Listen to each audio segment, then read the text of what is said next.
Greetings, adventurers. Have I got a treat for you guys? Now, there's a little bit of a spoiler, of course, you've probably already seen in the description, and you know that what I'm going to play for you now is the 2002 interview that I did with Gary Gygax. Now, this was before I was streaming on any platform. There wasn't really streaming back then, unless you wanted to do something on Real Player or something like that. So this was a recorded phone conversation interview that I did with Gary, and then I transcribed to text and put on my very first website, the first iteration of the Delver's Dungeon. But Gary gave me permission to record the call so it would make taking notes a lot easier.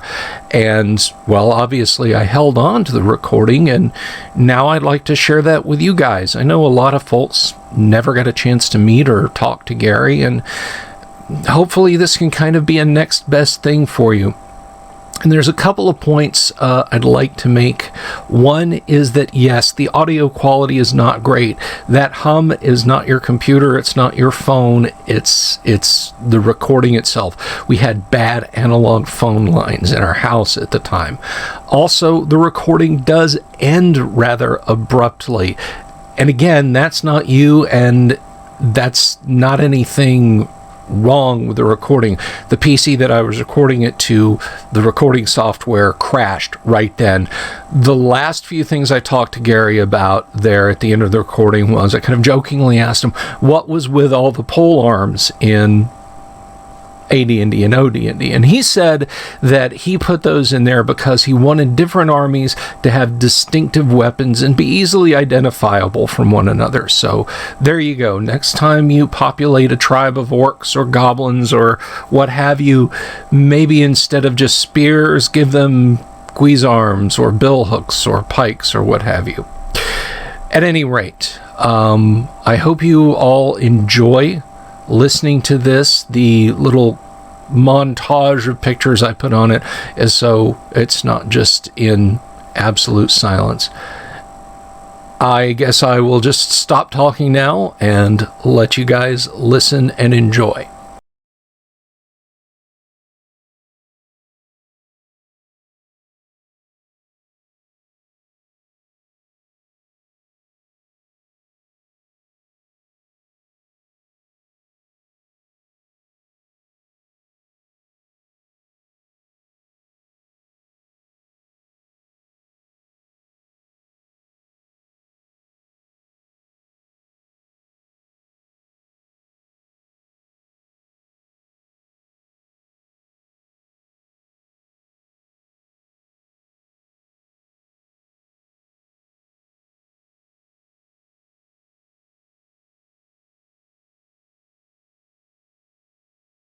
Good. When you look back at Dungeons and Dragons as a whole,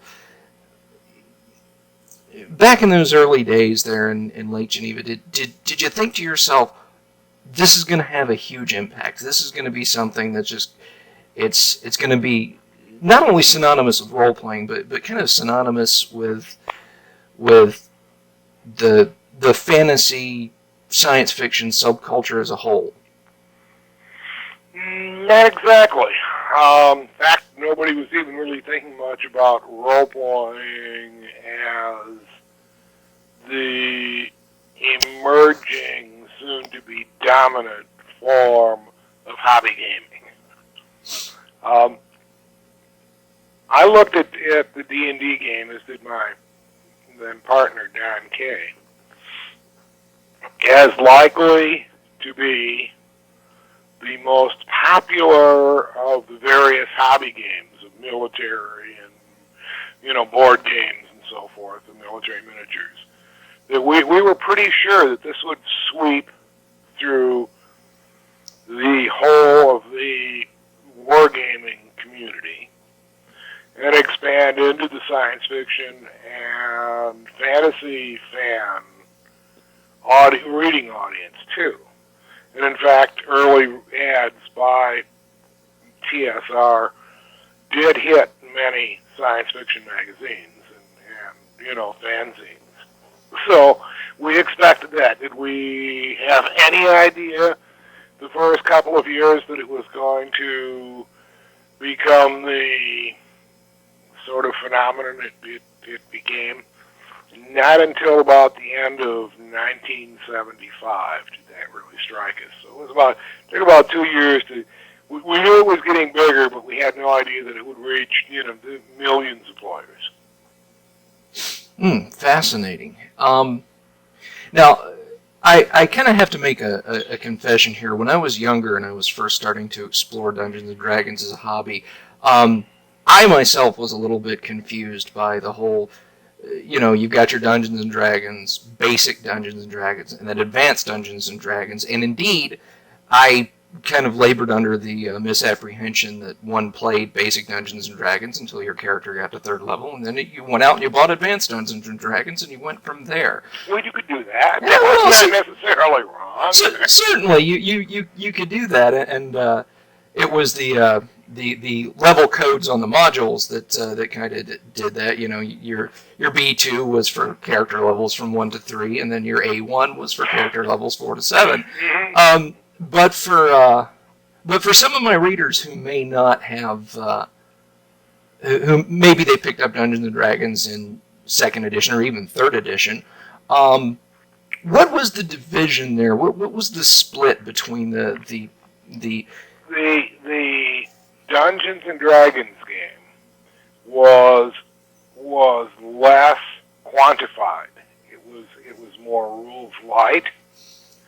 And a more free-form approach to things. AD&D was rules heavier and more restrictive in the character development, I would say. Okay. Interesting. They played. You could play both. Both of them could be played depending on the dungeon master. Either way, of course. But there was more written substance to the AD&D game than there was the D&D game. Oh yes, a quick perusal through the AD&D Dungeon Master's Guide. I'll tell you that. Which, by the way, that's a phenomenal work, and one that I personally think, if you're doing any kind of fantasy gaming under whatever system, a guy should go out and secure himself a copy of that, whether he buys the PDF online or hits the secondhand bookstore, because it's an amazing work. I still have people emailing me saying, I reread that book fairly often. And I have to confess, I hardly have. It's been a long time since I've cracked it to more than reference a chart or two. Well, but your own writing, it's sort of like your own cooking. Yeah.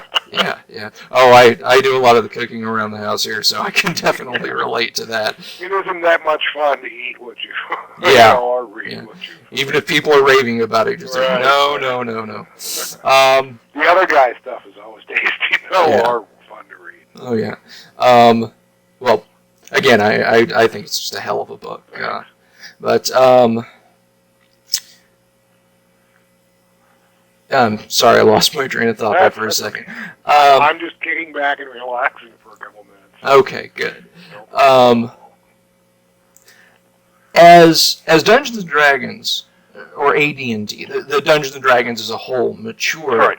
and you looked down the road and said, we've got AD&D, we've got rules spread across Dragon Magazine, Unearthed Arcana,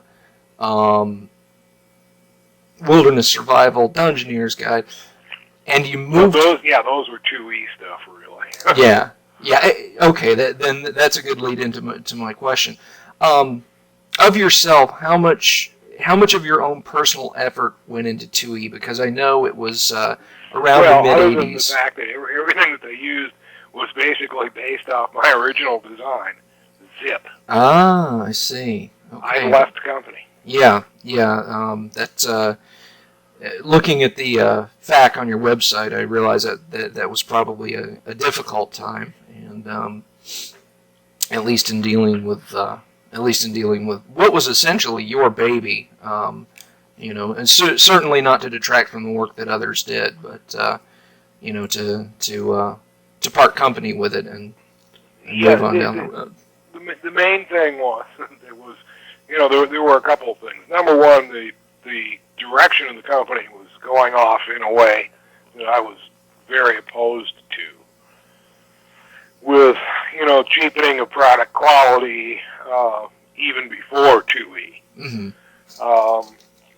They were no longer, you know, I wanted everything. It was the original AD&D books were side McCain stitched school book binding, virtually indestructible books.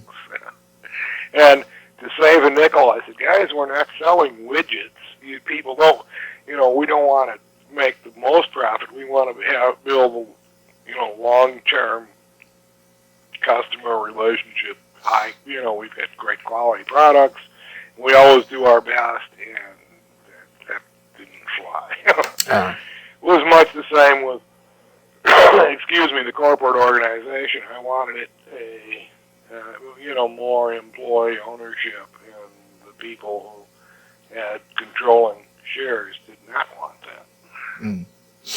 I see.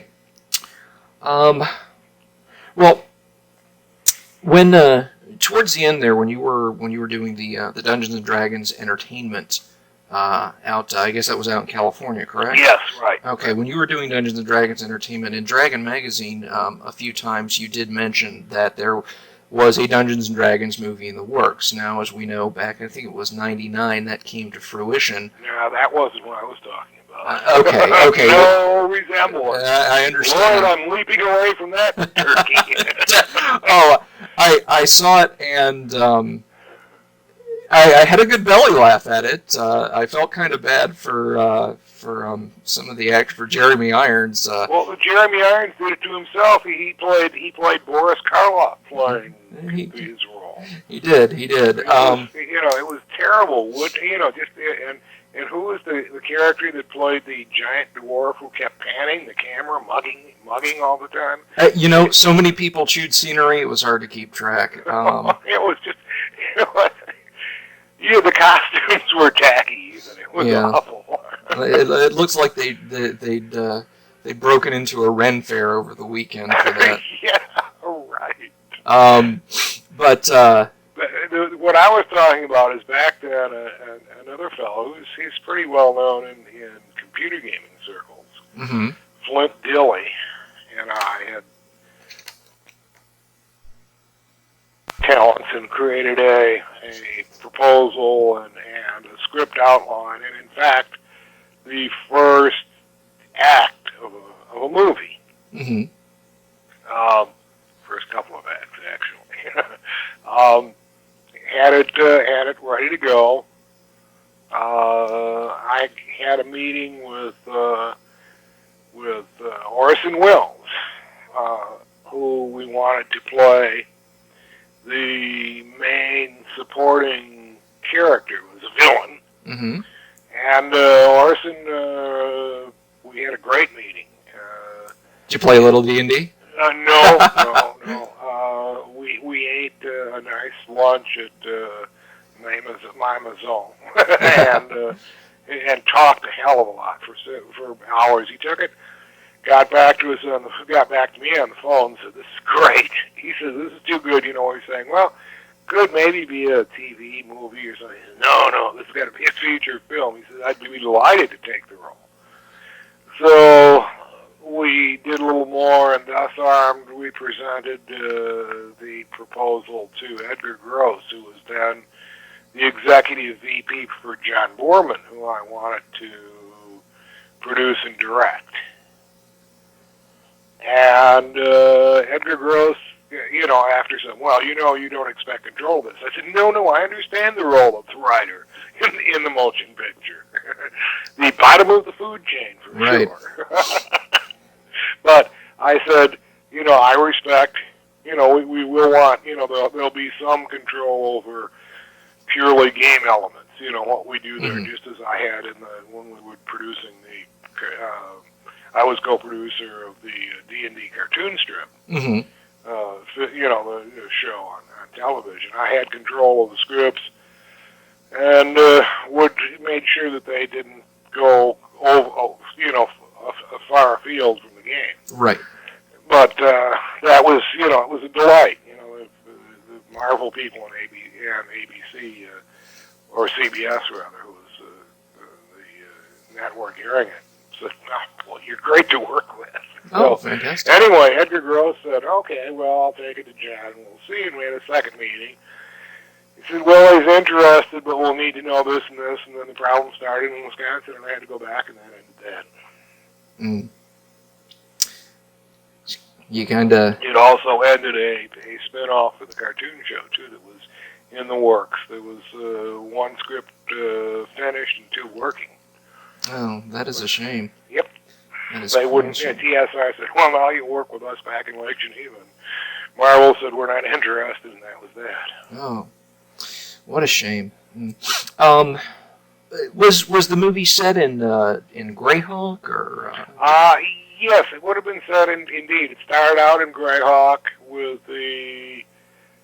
with two characters, the main protagonist and his antagonist, but also a protagonist,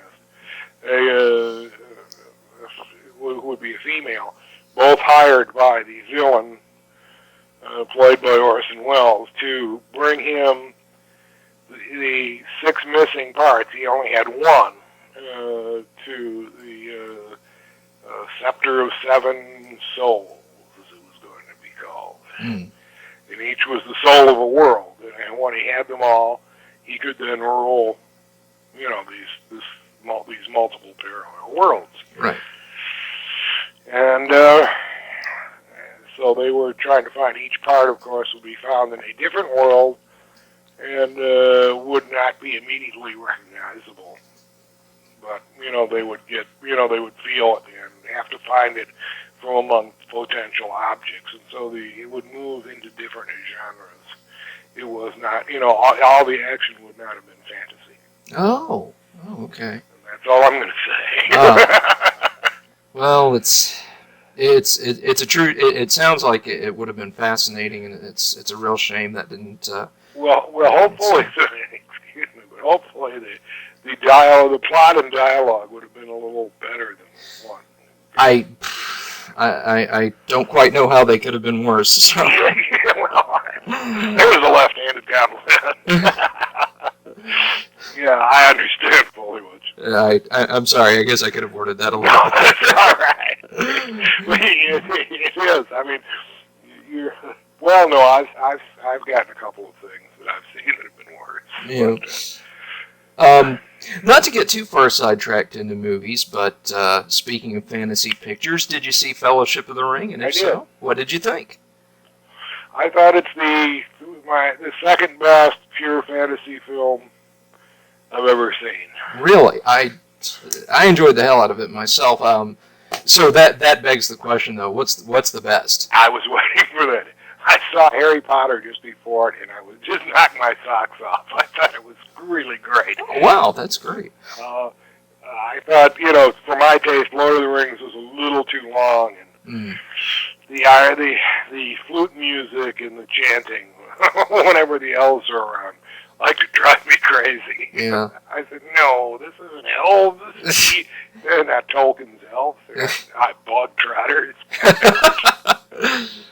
Oh, goodness. To kind of bring it back around to Dungeons and Dragons just a bit, or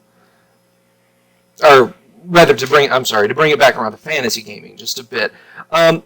Tell us a little bit about your side projects, Post-TSR, Mythos, for example. Well, Mythos was a pretty encyclopedic, skill-based role-playing game. The fantasy genre of the Dangerous Journeys system, which was to be a multi-genre one. Mm-hmm.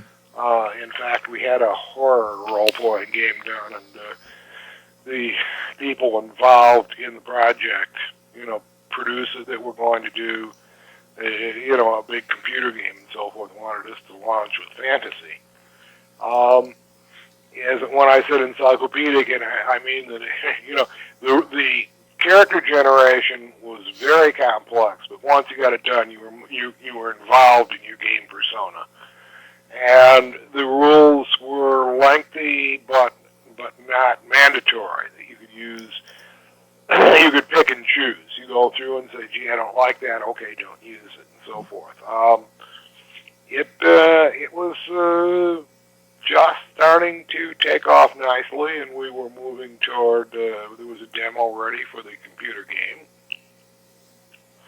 when TSR started the lawsuit, which was basically one claiming that that game, Mythos, infringed on Dungeons and Dragons. The copyrights there. Well, yes, it was quite far-fetched, shall we say. And it was settled out of court, and they got the game rights, and we got a lot of money in the settlement. So, in fact, I said two things. I said, Lauren, if you ever, you could, instead of spending $3 million on a lawsuit and then paying us, another large sum, which I can't disclose. I understand. If you just offer me $1 million up front, I'd be happy to sell it to you. Without, let's say, it'll put more money in our pockets and save you a lot more. So you it's my delight that I think the cost of that lawsuit, because just did tip TSR already well in the red over the, they soon went into near bankruptcy. Yeah, no love lost between you and Ms. Williams, I presume. Oh no, no. Worse, she was mismanaged the company to a greater extent than it was formerly done by Brian and Kevin Bloom, which is going to say something, because it was quite a bit in debt when they managed it, and we got back and got it out, and she ran up something like $26 million in secured debt, and who knows, probably at least another 3, maybe more million in unsecured. So yeah. That was probably one of the most outstanding cases of inept, direction of a company I've ever heard of. Yeah. Until recently, of course. But of course, that. Right. Heck, this would be small potatoes these days. Absolutely. Yeah, and she had no love of the gaming community as a whole. No, at any rate. she said outright that gamers were beneath her. They were her social inferiors. And okay, you're running TSR. Why then? Yeah. To show, she did say, she said she was going to show the game business how a company should be run. Oh, yeah. Okay. Special irony in that, I think. Yeah. Well, well, no other way to describe it. This almost criminal mismanagement, of course, is what led TSR through a period. I felt, and I was fairly disconnected from the game. I was doing other gaming myself during the mid '90s through what seemed like a very quantity over quality period of product release. Well, just to step back, when they came out with second edition, approximately half of their gaming audience left them. Refused to buy 2E, and there's still a very large original AD&D community going strong. Oh yes, I count myself as part of it. Definitely. So they immediately had, it was like the Coke and old Coke business. Right. I mean, when Coca-Cola came out with new Coke and saw their market share drop, like an elevator whose cable had busted. Yeah. They immediately returned with Coke Classic. Of course. And so, in fact, New Coke is sort of faded into the background now. But I assume they actually picked up some market share with it.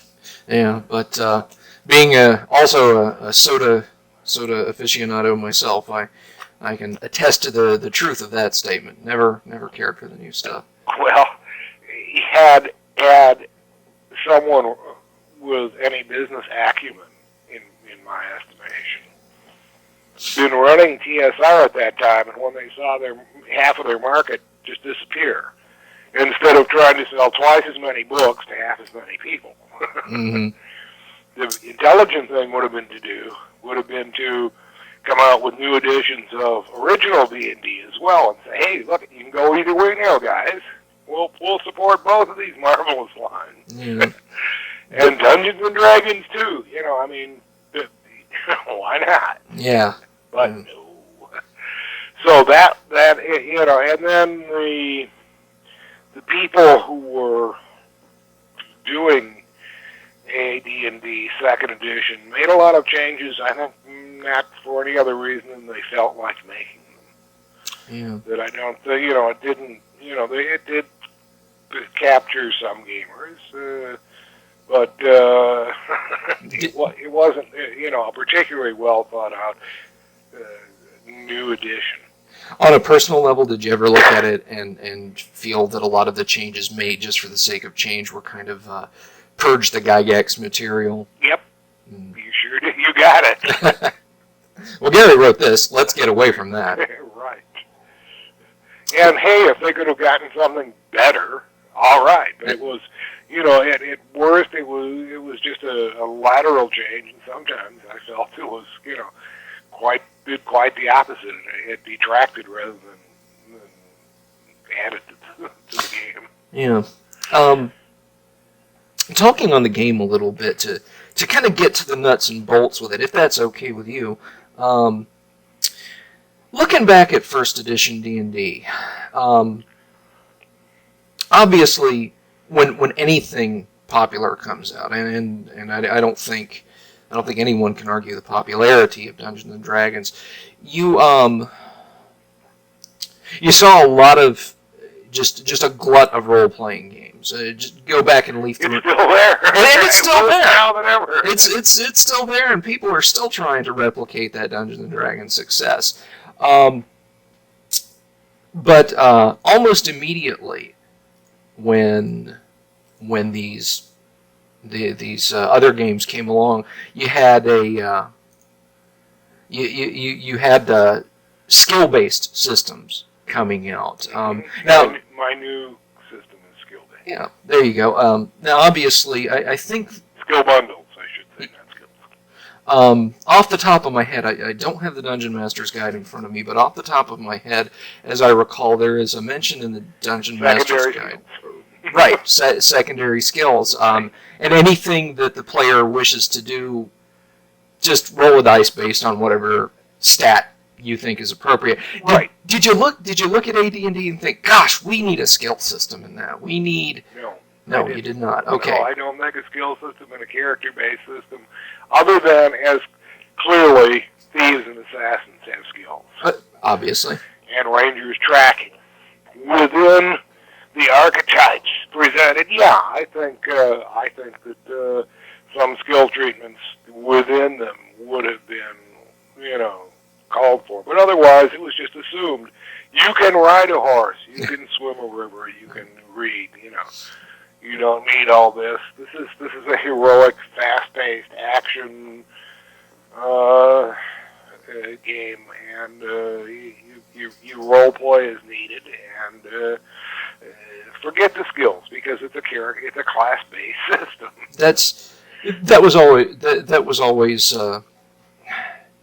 some gamers that I would talk to, and I run games and play in them myself.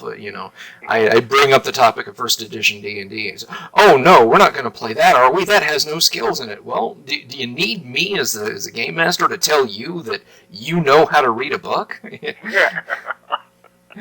If you're an adventurer out there and you don't know how to swing a pickaxe, odds are you're in pretty sad shape. Right. Just the more complex things you can't do. Otherwise, most everybody, you just make those assumptions. Right. No, there is a way, I think, I have it, of combining the archetype, the class, if you will, with a skill-based system, and that is, in the Legendary Adventure game, I have skill bundles called abilities, and they cover a lot of broad area, hunting, and some of them overlap, but who cares? But I don't go on. I just said it covers all of these things. All you have this ability. You can do all of these things at your ability score, right? Right. Which is a percentile roll. And if some of them overlap, you might be able to add 10% of the base, your base score. And if you have, let's say, ranging and hunting, you can add 10% of your hunting to ranging and vice versa. All right. Wow, that's so an interesting interlock there. Yeah, and rustic is another skill. The farming and being in the countryside and so forth will cross with some of those too. Plant identifications and in a locale that you're used to and so forth. But I also have orders, and which says if you have these base abilities in this order, people recognize you as X. So you can then belong to a guild. You can, if you're in the Mages Guild, enchantment is your first ability, and Arcana is your next ability, and so forth. So you can choose pretty much to have an archetypical avatar in the game, or you can just select skills, your skill bundles, your abilities, on a random, as you choose, and be anything you want. So you can take, enchantment and weapons and chivalry and ranging, if you want, for example. Whatever mix you think. So, and of course, you add abilities. You can buy them, and you add points to them, and so forth. Is through gaining merits in the game. And merits are given out. The Legend Master is told, look, you give out merits. If somebody's actively participating in play, they get merits. So, you might want to say they get 50 or 100 for every hour they play, depending on their participation. And then you give ability-specific merits, 10 or 20, for successful use of an ability during the course of play. So in the upshot of in a 4-hour session, most of the players should end up with enough to increase one of their abilities 1%. Oh. So it's a long-range game.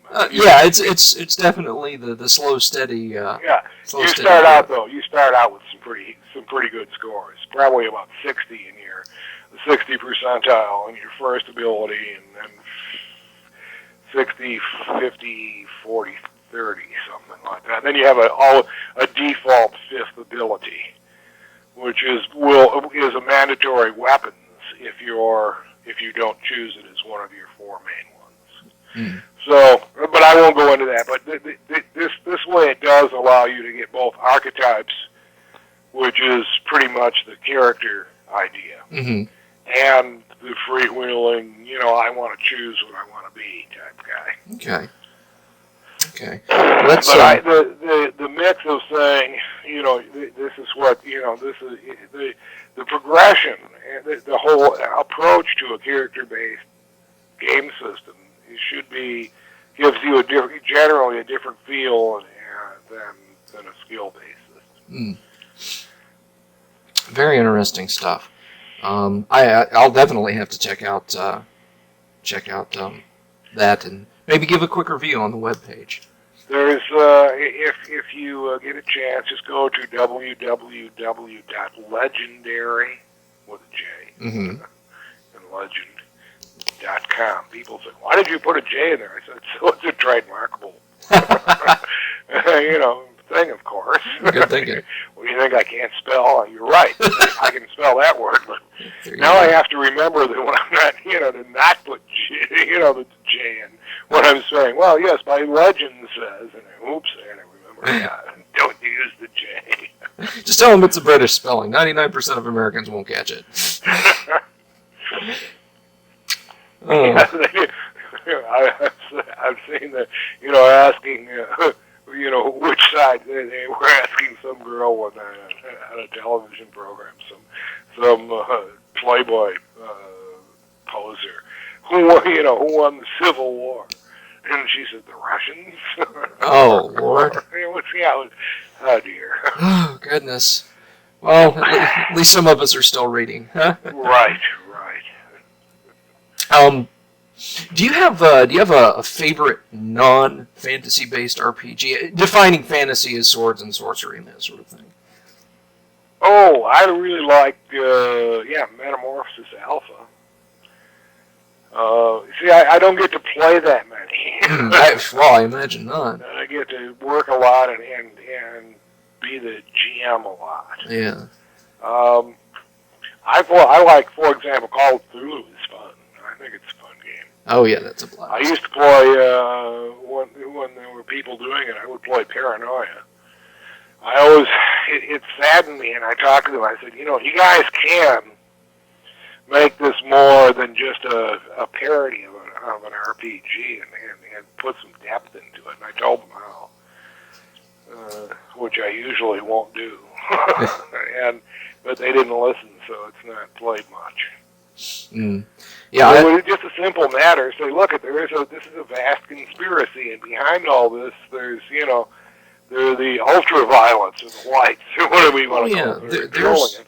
And you work your way up through it and manage to survive, and you're going to try to depose them and so forth. And I said, you can then work in other plot lines, but that's your main goal. There's a very dark undercurrent to Paranoia. It's reminiscent of Harlan Ellison's "I Have No Mouth and I Must Scream" almost in places, or a Japanese animation called Gray, whereby a computer, just for its own amusement, divides off parts of the world and cities and basically has entire societies wiping each other out under the pretext that somebody else started the war. Right. So I think Paranoia is there's a lot of good potential in Paranoia if they ever decide to roll that one out. I liked to play Top Secret, by the way.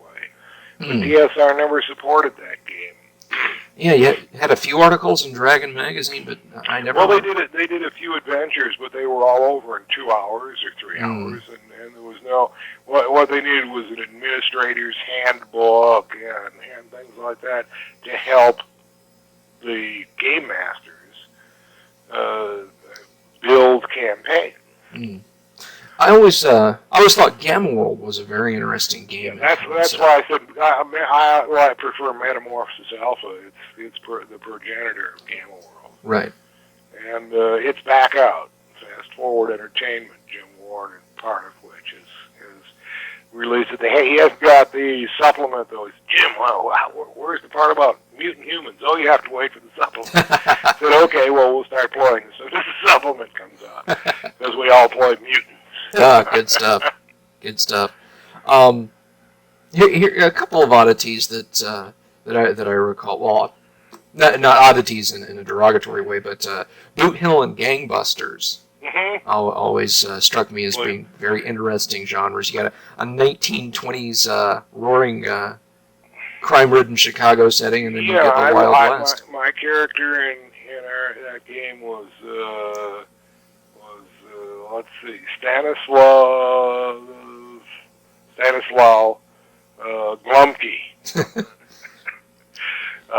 nickname Big Sausage. Big Sausage, okay. Stanislaw Big Sausage Glumke, and we played. That also was could have been a fun game. It just didn't get the proper support. Boot Hill needed a little bit more on the role playing, and we role played it without. The difference is that the gamers know how to role play, a game without having a boatload of rules to mess them up. Right. And we were playing basically an economic game. In the big campaign we were playing. My character was Mr. G, the owner of the Rockin' G Ranch. And I made friends with, we were right near the border, so I made friends with some of the my Mexican compadres. I said, well, if you ever have any extra cattle, I know you raise a lot down there. Just bring them up, and I'll be happy to buy them at a reasonable price, because, of course, I'll have to trail herd them up. And, I know sometimes strays get picked up with mixed brands and so forth. We're not worried. So I was driving huge herds of stolen cattle north and becoming vastly wealthy. I bought into all the saloons, all the border saloons I was half owner of. And, just to support them so they could, and make sure everything was all right. I had my own distillery. It sounds like Big Sausage had a spiritual brother in the Wild West there. Well, yes, I was, I won't say who, but somebody else was running an opium den for the Chinese railroad. Oh, goodness. See, we don't need a stupid work like the Book of Vile Darkness to figure out how to play people. No tones of ineffable damnation. We live there. I was also making heavy political contributions, so that to make sure that nobody raised question what we were doing.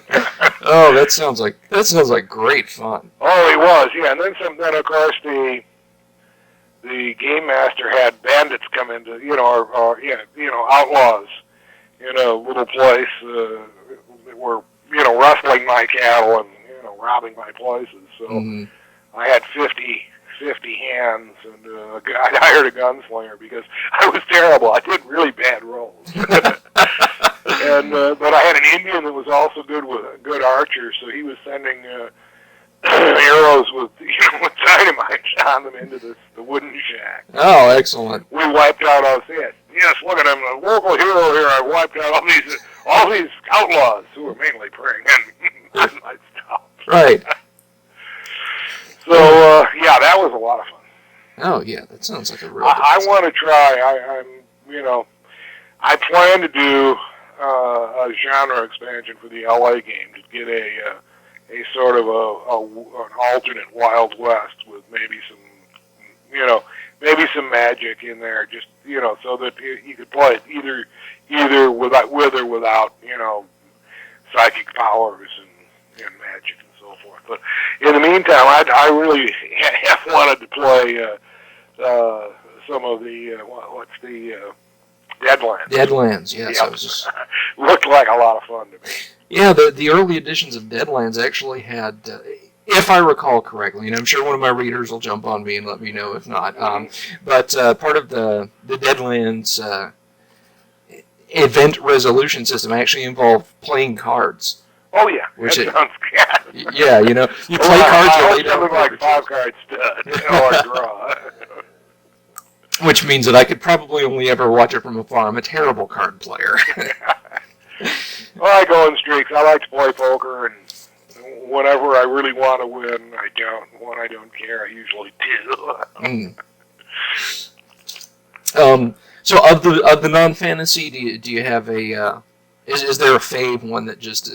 It sounds to me like it might have been Boot Hill. It just sounds like it was a blast. I had a lot of fun there. We've also played. I also had I had a gang for a while. I was. My name was Quinto Villalobos. Okay. And I had 5 hands, by the way, that were all. The El Tigre was the coward. I had little figures painted up for them on foot and on horseback. And he started out. He was pretty good with a gun, and 3 of us rode into town. The sheriff arrested me, of course, being the Mexican. Oh, right. Boy. My 2 buddies went on and said, well, all right, you keep him busy. We'll rob the bank and bring you. But, and so they hear the gunshots going, pow, pow. John Kane's playing the sheriff. Mm-hmm. And he missed. He didn't search me, and I still had a knife in my boot. So as he looks out the window, it's a gunshot. I threw my knife and rolled the dice, and it was a near miss, right? So the game master says, well, the knife goes boing and quivers next to him, and I quickly said, here, Sheriff, take my knife. You might need it to fight those. So all Don could do is give me a bad, he gave me an evil look, and as soon as he goes, and I think Rob was, I don't remember who was the game master, but I said, I want to pick the lock. I'm wearing Mexican roll spurs, of course, so I should be, one should be long enough to get in there and do that. He says, okay. He says, if you roll 100, damned if I didn't roll 0-0 first. There you go. So I got out and got my guns, helped shoot up the town, rode off with my buddies. Hey, we robbed the bank. So yeah, I had a lot of fun with Boot Hill, but probably the most fun was playing Metamorphosis Alpha. Mm.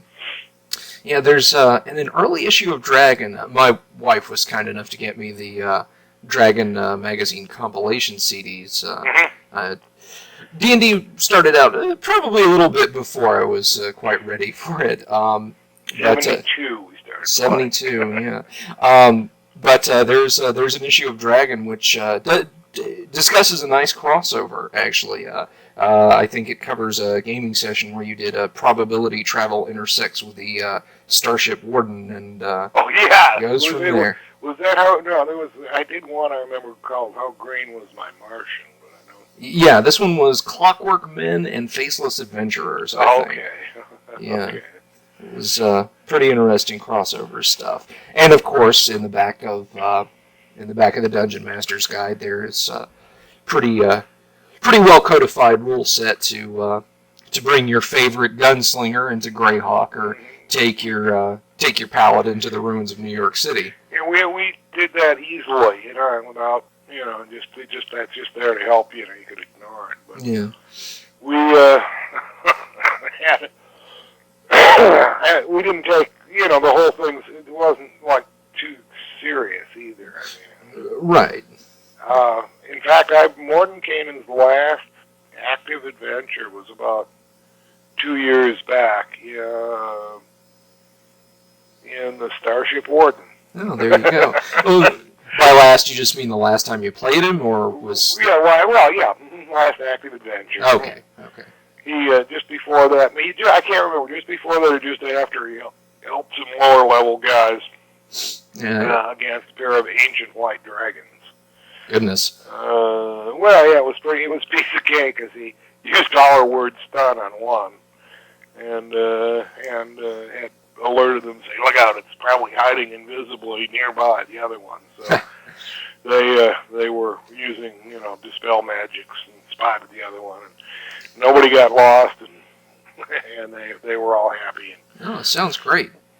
Yeah, it's fun to, I had to retire. There's just not much. I decided he was pretty high level, and there's just not much he can do.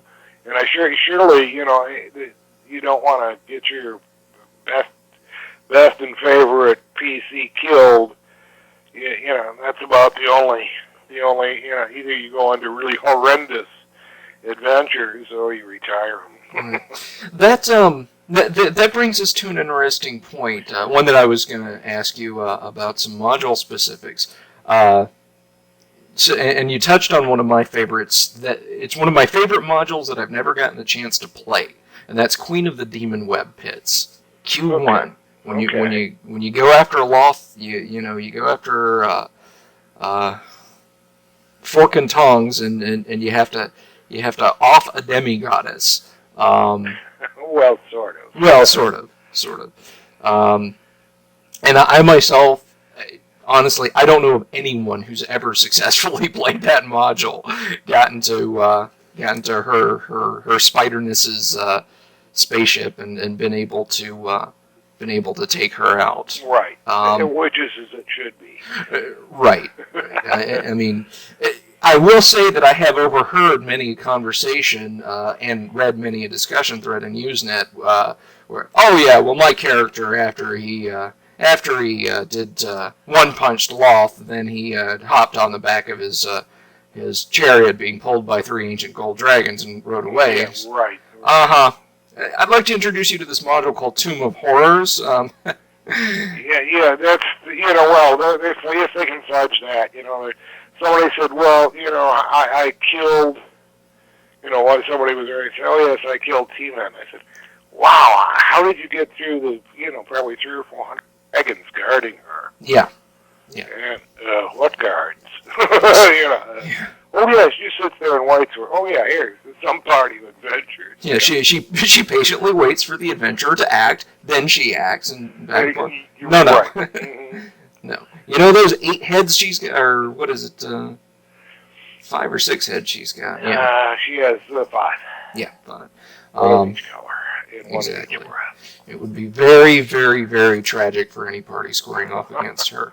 By the way, one of my group when they were in I think it was D3, Descent in the Depths of the Vault of the Drow, had wished they triggered the appearance of Asmodeus. And so they made a wish that someone would come. They wish an Orcus showed up. Oh. And I said, yeah, that figures. And say, well, shall we join together to get rid of these worms? Oh, yes. Oh man. Someone opposed to Asmodeus should come. Some god. And so Orcus showed up. Yes, I'm not that opposed to you. The enemy of my enemy. Worms. Right. I just file that under. Be careful what you wish for. Right. That brings up an interesting subject. Something. I always felt this could be taken either way, but reading through the first edition AD&D rules, the Dungeon Master's Guide particularly, it seems that in places it almost promotes an adversarial relationship between the Dungeon Master and the players. Don't ever suggest this to the players. Don't ever lend them help. Never, if... Yeah, if you don't do that, the younger readers will immediately, as DMs, will begin to assist the players, and soon the game then becomes a bore. Monty Hall then. At that point. Okay, I'd always wondered about that. It nicely answers that question. Yeah, it was to make sure that what the best way, of course, might have said better, is you must at all times be disinterested. And when you're playing various roles within the game, you're either going to be adversarial, neutral, or in fact helpful, depending on what it is you are representing. Right. Nature, of course, is quite disinterested. It can be cruel or kind. Right. A green slime doesn't care that you're lawful good. You stepped on it. You're lunch. Right. Nor if you're darkest evil, this would say, who doesn't want? Because it is not itself evil. Right. It. So that was pretty much what to get the. And there's also an underlying thing there, is that there should always be a rivalry between the game master and the players. He trying to fox them, and vice versa, because that makes the game a lot more fun. Interesting. Yeah, not a friendly contest, as it were. Right. In fact, a good game master is probably feels worse than a player if a great character is lost. Yeah. Because the game master, gains a certain amount of greatness by association with really fine players who have great characters that become famous.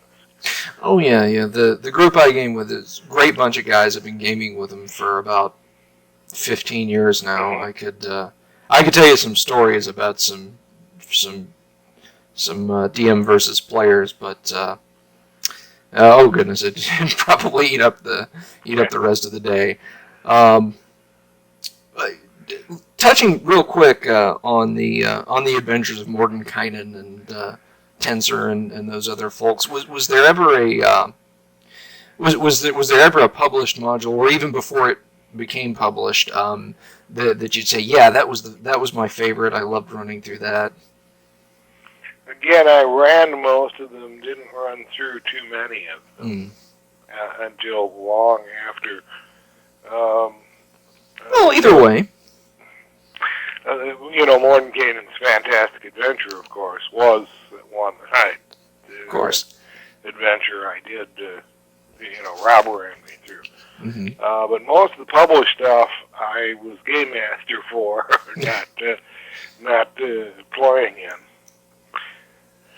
So can't help you there. Okay. All right. Well, speaking of published stuff again,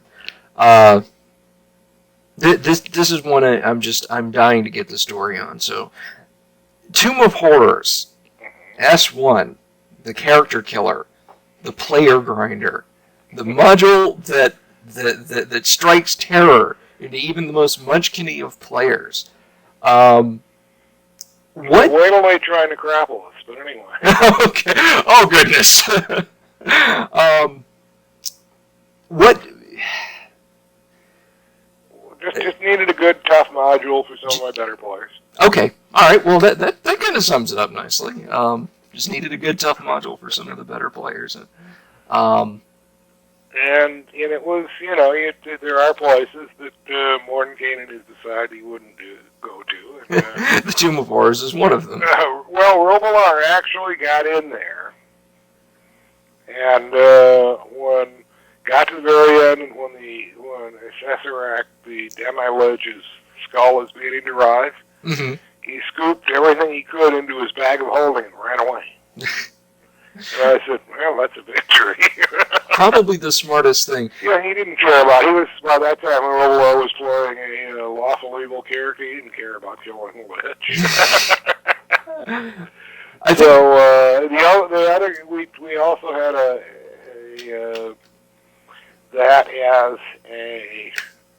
early on, it was a convention tournament module for teams. Mm-hmm. One team actually won. They were all helped a little bit, but this team got through.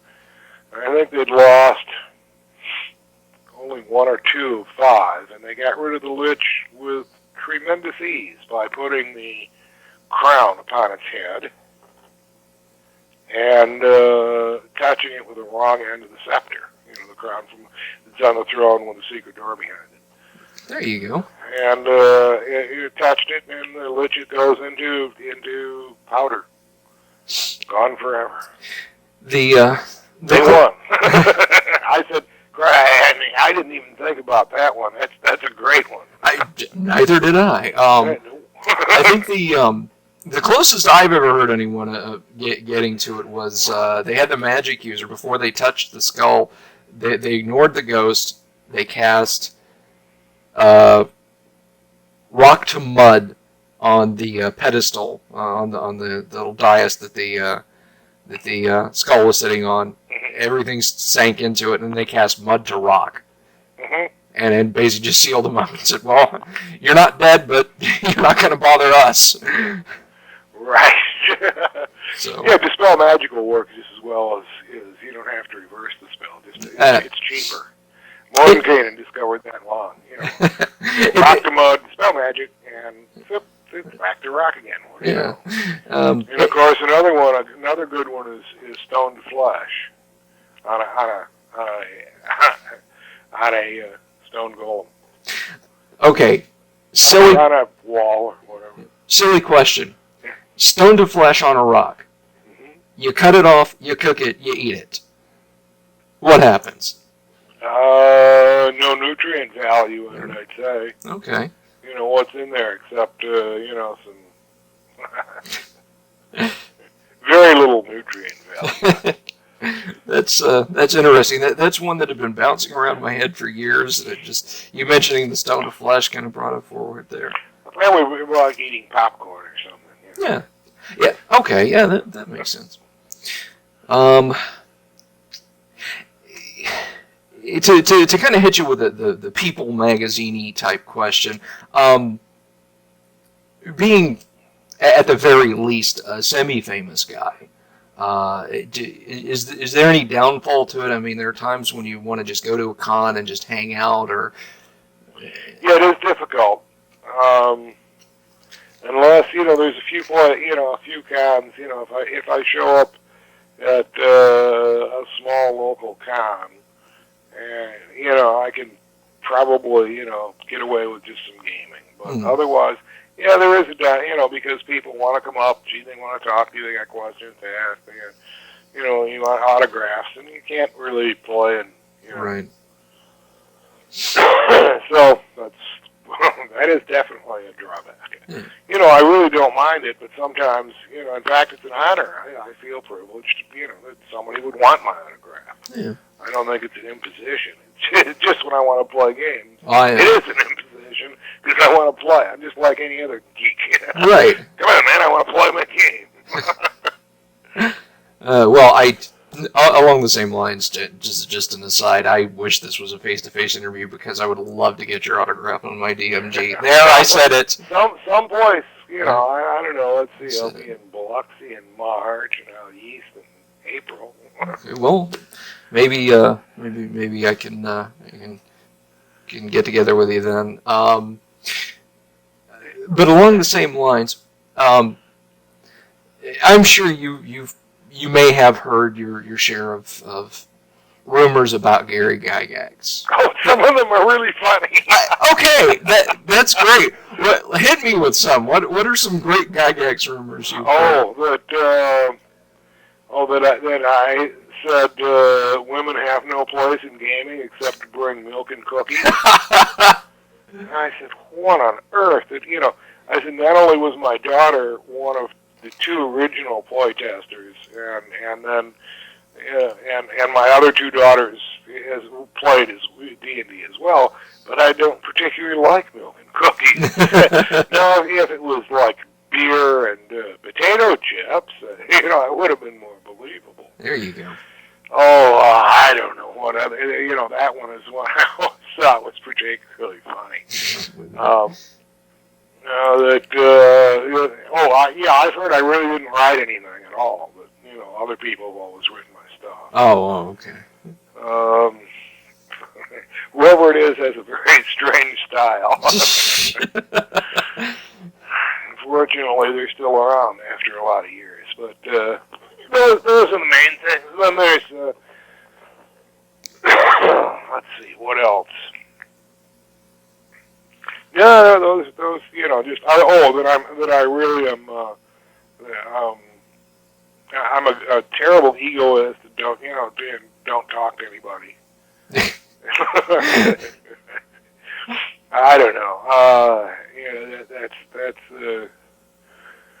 And if they see my initials upside down and at one of the levels of the down spaceship and expedition to the Barrier Peaks, and get some of the terrible puns and jokes I slip in the game, and they think I really have got a huge ego. Boy, they don't fit together very well. I poke fun of myself.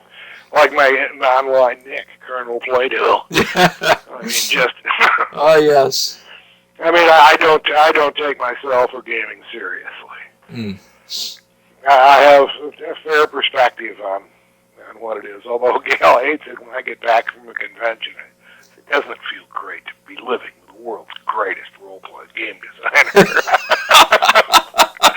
Kind of must be an honor. And she says, "Oh, you shut up."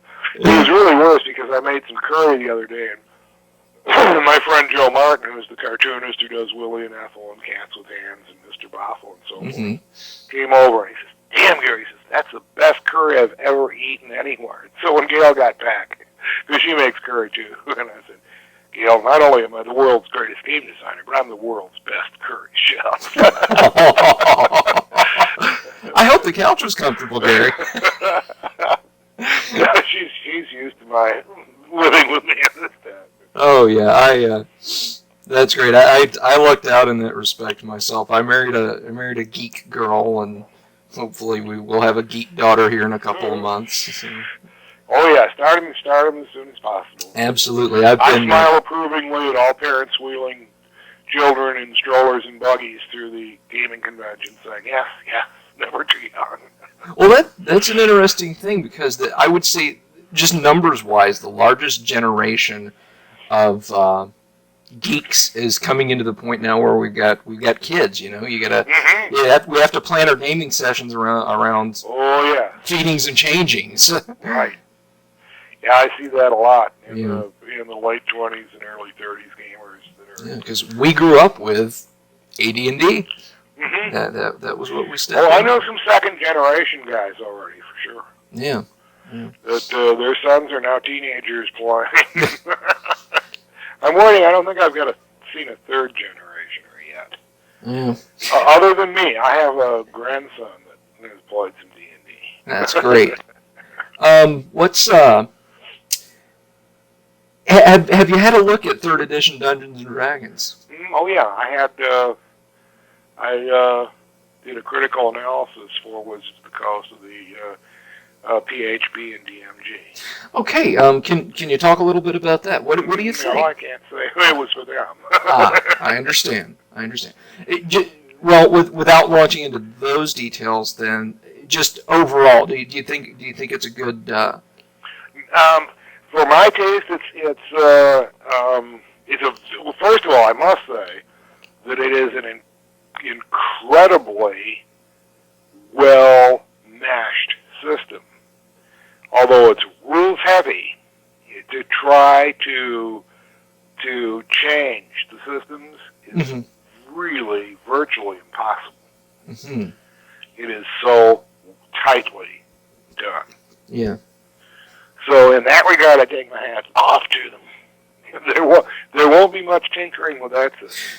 Oh, indeed. It's I must admit to falling from grace occasionally and playing some 3rd edition, but I have played a character for probably 10 or 12 adventures anyway. It's a little too rules heavy and hack and slash for my taste. And the power angle is obvious, and they've lost the archetype, the archetypes. Excuse me.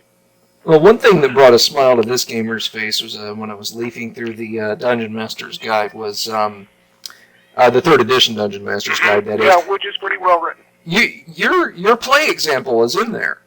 Yeah. The play example, it's blow for blow in there, but it's done with 3rd edition mechanics. That told me as a gamer that at least the geeks had gotten control of D&D again.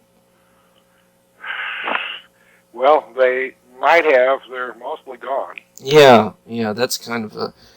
But I fear that the 3rd edition will not have legs. The character progression is too fast. Multi-classing, power gaming is going to end up sort of like you playing a computer game. Yeah, it's got a very Diablo-y feel to it. Exactly. That was the one I was going to say, but I did it off. which is great fun. And the guys that at Blizzard that wrote Diablo said, well, we grew up playing Dungeons and Dragons. Oh yeah, I was asked before the original game was released to give an endorsement, which I said no, I don't think I'd better because of the problems with D&D. But later on, I said, yeah, I'll endorse. They say, no, we don't need it. Oh. Damn, a daylight, $1 short. Oh. But my son, Alex, who's the youngest of the bunch, is going on 16 now, a couple months, October. Gee, 1 month. Plays Diablo a lot. I have to chase him off my computer. Yeah, I had a lot of free time back past during this spring, and I think I tore through Diablo 2 at least a couple of times. Yeah, that's what he's playing. Yeah. He's a couple of times. I think he's played every option possible. He isn't using cheat stuff anymore, though. Yeah. But he's got the books. And, so he has not, thank goodness, gotten into EverQuest or Neverwinter Nights. Yeah, I tried EverQuest. Not my cup of tea. too many people. I don't know. I kind of like there to be a nice balance between role-playing ROLE and ROLL. Mm-hmm. And too many people were just on the ROLL side of it. And that's another thing about 3E. There's role playing a lot in that game. Right. Right. Lots of role play. It's role and ROLL and Yeah. a little of the ROLE. Yeah. And I will say that I got them to change the experience point system a little, but it's still like really antiquated. Yeah. Well, let me see here. Well, there you have it, folks. Thank you for listening. Thank you for watching. And if you haven't already, please click the subscribe button and the bell icon for notifications about future videos we do with old school content, gaming content, live streams, and all sorts of fun things. And if you like the video, give it a thumbs up and be sure to comment down below and let us know what you think. We'll be back later, of course, with more videos for you guys. Thank you very much for watching, and have an absolutely wonderful time. Peace to you all. Have you seen my owl bear?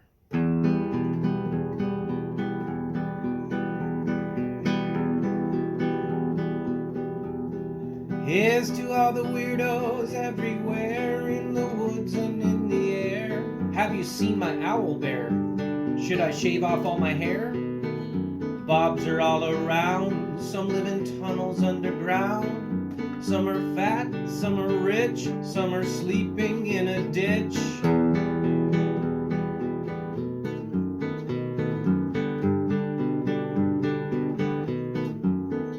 Can you ride a crooked horse without a saddle way off course? Naked as a toad all the way to Smoky Joe's. Have you seen the little creep driving fast in his little green Jeep? He smells like fish and brandy, but his rotten teeth look dandy. Take me